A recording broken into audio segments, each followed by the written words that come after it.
Brutal mga tol ang ginawang pag-atake ni Luffy kay Sommers. Eto na mga tol, umaksyon na nga ang mga Straw Hat. Confirm na nga na Nidhogg ang Devil Fruit ni Loki. At sa nakaraan ng previous user nito na wielder din ng Ragnar nakipag-clash sa Sun God Nika. So One Piece Chapter 1175 spoiler at ang title nga nito ay Nidhogg. At nagsimula ang chapter mga tol sa paggamit ni Sanji ng Diablo Jambe para masunog yung mga tinik ni Sommers na nakapalibot kay Robin. So sinasabing kasing tigas daw ng bakal ang mga tinik na yun mga tol, pero nasunog pa nga rin ni Sanji. Well siguro gawa pa rin naman kasi sa isang halaman ang tinik na yun ni Sommers. Bukod nga dyan, eto naman si Zoro mga tol kung saan hinati-hati niya nga rin yung mga tinik ni Sommers na nakapalibot sa mga batang hostage. Nandyan si Luffy at pinuri si Zoro, sinabing inaasahan niya ng araw yan at talagang naniniwala nga raw siya kay Zoro. So bago dumating sila Luffy mga tol, parang imposible nga matanggal yung tinik na yun ni Sommers. Pero eto ngayon mukhang madali nga lang itong naalis ni Zoro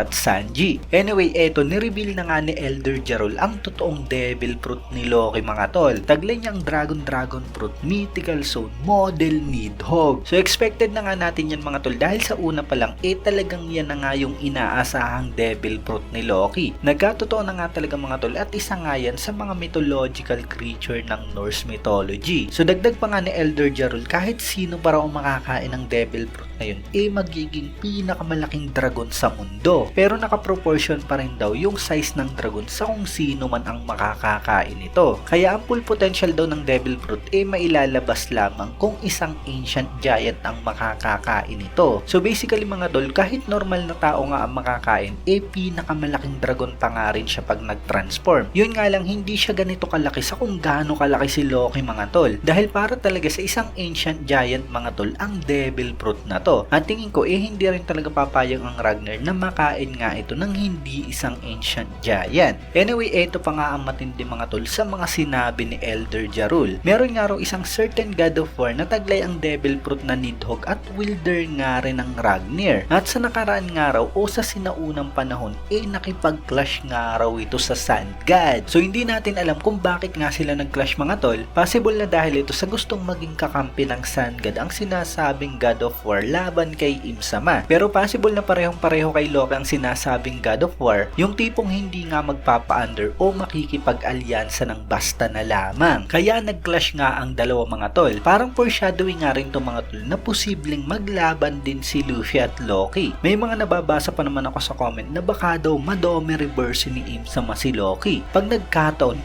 baka maglaban nga talaga ang dalawa mga tol. Dagdag pa nga ni Elder Jarol, ang God of War nga raw talagang laging kasama ang kanyang loyal na kaibigan. Ang Ice Squarer Ratatoskr, walang iba kundi ang Ragnar. Kaya grabe talaga si Loki mga tol. Basically, siya na nga ngayon ang sinasabing God of War. Taglay niya ang Nidhogg Mythical Devil Fruit, ang pinakamalaking dragon sa buong mundo. Plus may loyal pa nga siyang kaibigan na talagang lagi niyang makakasama. Walang iba kundi ang Ragnar. Anyway, eto naman ang matindi kay Luffy naman mga tol kung saan gumamit nga siya ng bagong Gear 5 technique laban kay Sommers. Tinatawag itong Gomu-Gomu no doon, Thor Rifle. Yan nga raw yung Gear 5 version ng Thor Rifle na ginamit niya nga sa Dressrosa arc. Kung saan yung napakalaking kamaong araw ni Luffy talagang tumama sa buong katawan ni Sommers. At brutally talagang nakuryente nga raw ang God's Knight. Hindi ko lang sure mga tol kung kanino niya ba ginamit yung Thor Rifle sa Dressrosa arc. Dahil yung ginamit niya nga kay Don Chinchou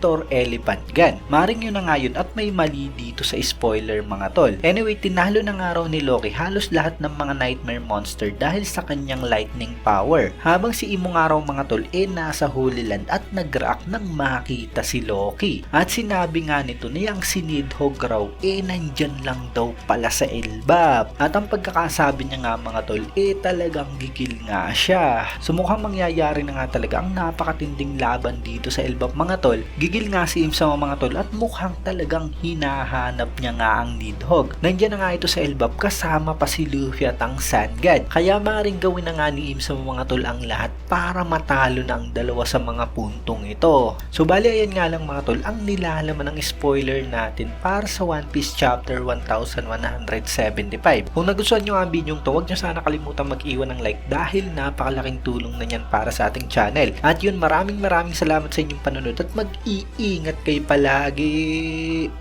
Bagang!